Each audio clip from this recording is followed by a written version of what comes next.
The boy who outran time. When I was 10 years old, I challenged something no human should ever challenge. Time itself. It started on an ordinary summer evening. The sky glowed orange, the birds were flying home, and the street was completely silent. That's when I saw it. A shadow. It wasn't connected to anyone. It stood alone at the end of the road, perfectly still, even though there was nothing there to cast it. As I got closer, it spoke. "You've been watching me for years," it whispered. "Today, I'll give you a choice. Beat me to the horizon before the sun disappears, and time will belong to you." I laughed. How could anyone race a shadow?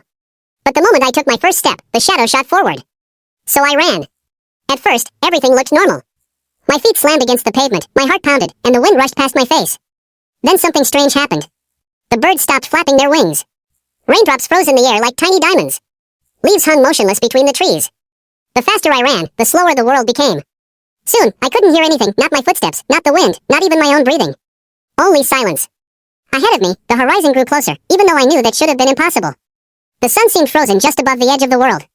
With one final leap, I crossed it. Everything vanished. There was no sky. No ground. No stars. Just endless darkness.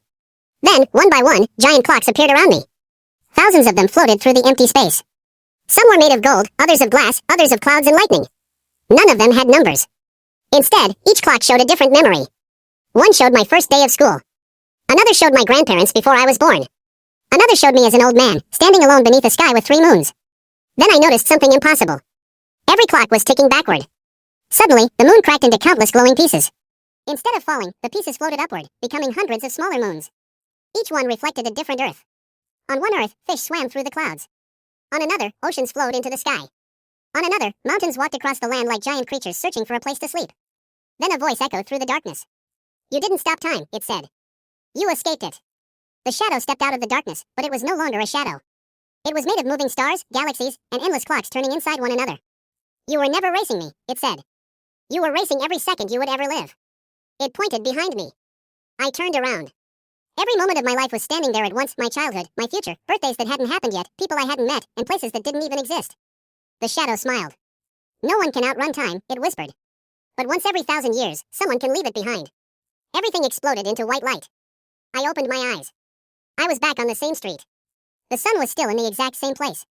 Only 1 second had passed. No one believed my story. But ever since that day, every clock I look at pauses for just one heartbeat before it starts ticking again.